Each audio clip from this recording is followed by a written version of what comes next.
பொறப்பு இது புடிச்சிருக்குது இந்த தருணம் கனவு. அப்பா உங்ககிட்ட கொஞ்சம் பேசணுங்க.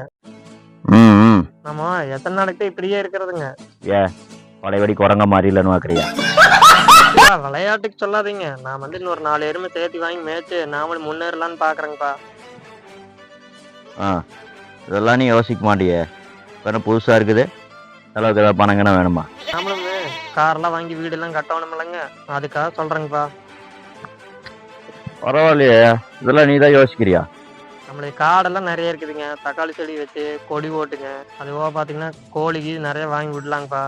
எல்லாரும் போனே நோண்டிட்டு கிடந்த பொறுப்பு வந்துட்டுதான் இருக்குது. அப்புறம் வேற என்னலாம் என்ன பண்ணலாம்?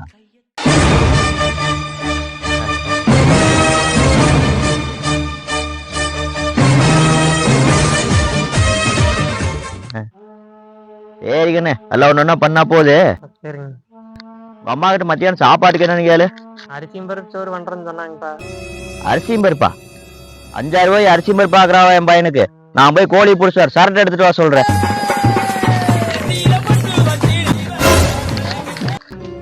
ஏங்கண்ணே வீஸ் போட்டு இப்படி ஓடுற, என்னாச்சு? 10 நிமிஷம் ஆச்சுங்க, போன் சார்ஜ் ஆயிருச்சு. நம்ம நாளைக்கு பேசலாம். என் வீட்டு கண்ணு குட்டி என்னோட மல்லு கட்டி என் மார்பில் முட்டுதடி கண்மணி.